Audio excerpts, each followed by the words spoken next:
Bonjour et bienvenue pour ce nouveau tutoriel consacré à Shotcut. Cette fois-ci, nous allons reprendre des éléments que nous avons vus précédemment pour pouvoir créer donc des crédits défilants à la fin d'une vidéo. Donc je reprends le projet que j'avais créé précédemment. Donc comme l'autre fois, je vais créer donc un élément couleur. Et cette fois-ci, je vais le mettre en canal alpha à 150.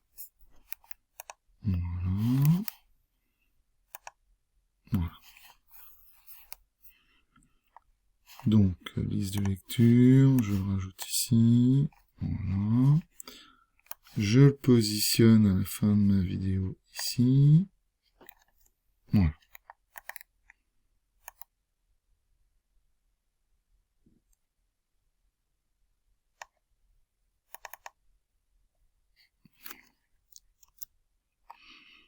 Donc en fait, ce que l'on voit, c'est que c'est pas transparent, en fait, c'est semi-transparent. La transparence, là, avec le canal alpha 150 est à 50%.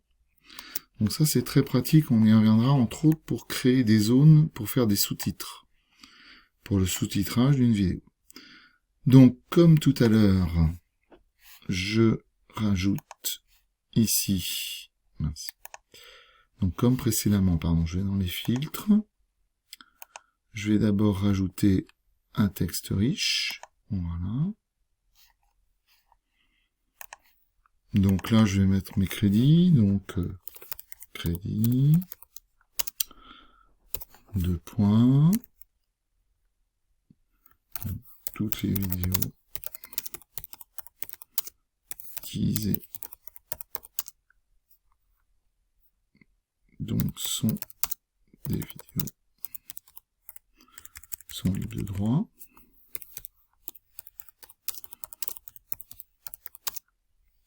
Donc elles étaient sur le site Pixabay.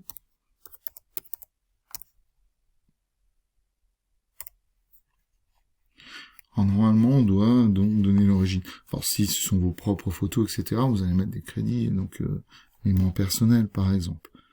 Là, dans le cas présent, tout ce que j'ai utilisé, donc pardon, la musique, donc même cas de figure.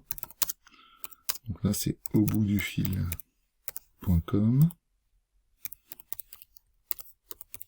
Donc là, c'est aussi une musique qui est libre de droit, si ce n'est que je dois citer le nom de l'auteur, etc.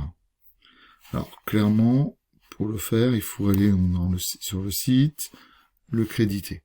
Bon, là, j'ai pas copié tous les éléments, mais clairement, c'est une obligation légale lorsqu'on utilise donc la musique de quelqu'un d'autre.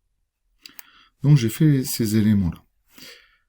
La dernière fois, j'avais utilisé la présélection pour pouvoir justement faire défiler mon texte. Ce qui est une solution, mais il en existe une autre que je vais utiliser ici. Je vais utiliser cette fois-ci les images clés. Donc, je clique ici sur la petite image. Voilà, donc il va me positionner mon texte ici. Alors moi, j'aimerais que mon texte, en fait, il vienne... soit je fais crédit qui monte, soit des crédits descendants. Bon, généralement, on les fait plutôt descendants, donc j'ai positionné le texte beaucoup plus haut que ça. 400... Bon. Je peux plutôt être en moins quelque chose.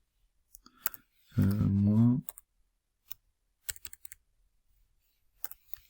200. Ouais, il faut plus que ça. Moins 400. Encore un petit peu plus. Moins 500. Moins 600. Voilà. Là, je positionne le curseur. Donc, je suis ici, hein, on est bien d'accord. Moi, maintenant, je marque à la fin ici de ma zone. Donc, j'ai une nouvelle clé, une nouvelle image clé où mon texte, cette fois-ci, il va ressortir, mais complètement de l'autre côté. Donc, je vais être en 800, donc un peu plus que 800. Je pense que j'ai dans les 1000. 1100. Voilà. Donc là, je vais repasser dans la timeline. Je place le curseur ici. Et donc normalement, alors vous voyez, on voit que ça va très vite. Alors en réalité, c'est lié en fait à la durée, à l'espace en fait entre les deux images clés. Donc si je veux vraiment que ces crédits durent beaucoup plus longtemps, que soit la vitesse soit plus lente, la seule et unique solution est de faire ce que je suis en train de faire là. Voilà, je vais augmenter donc les éléments. Je vais ensuite dans mes images clés, je sélectionne la deuxième et je l'amène à la fin. Voilà.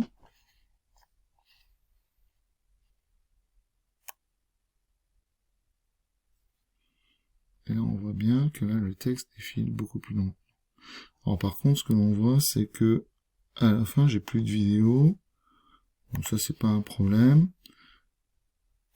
J'aurais dû préparer peut-être un petit peu plus ces choses. Donc, soit je vais rajouter une image. J'aurais peut-être dû rajouter une image ici. Bon, ce que je peux faire tout de suite d'ailleurs. Je retourne sur ma liste de lecture. Donc là, je n'avais que des vidéos. Je vais chercher une autre image sur mon ordinateur.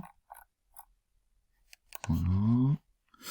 Et là, bon, un élément lié à l'eau qui pourrait être intéressant et qui correspond aussi à ces éléments-là. Ça serait quand même bien. Bon, petite image de Méditerranée. Alors, comme précédemment, celle que j'avais déjà utilisée, je la mets dessous ici. Voilà. Je fais en sorte qu'elle dure exactement le même temps que mon élément. Je vais faire sans doute que je l'agrandisse parce qu'elle n'a pas la bonne dimension. Donc je rajoute un filtre. Taille, position, rotation. Voilà. Et je vais faire un zoom sur mon image. Je positionne ici pour bien voir. Voilà. Parfait. Donc là, normalement, mes crédits devraient défiler tranquillement. Voilà. Et très simplement. Alors si je voulais être perfectionniste, je m'aperçois en fait que mon audio, tout en bas, bien se poursuit sans que...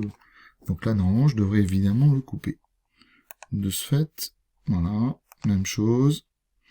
Découper le clip à la position, je supprime l'élément. Et comme précédemment, je peux faire une fondue. Donc sortante. Et ici, une fondue entrante. Alors, il y a d'autres options pour le son, mais c'est déjà pas si mal que ça. Voilà. J'aurais peut-être dû faire aussi là une petite transition. Si j'étais perfectionniste. Voilà. Je vais augmenter un petit peu là.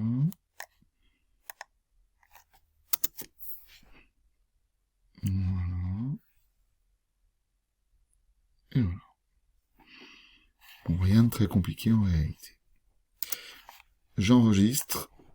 Et voilà, j'en ai fini avec ce tutoriel donc pour pouvoir créer justement des crédits à la fin d'une vidéo de façon simple.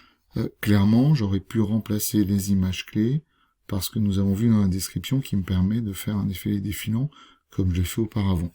Les deux options sont tout à fait possibles. Voilà, bon courage et à bientôt pour un nouveau tutoriel.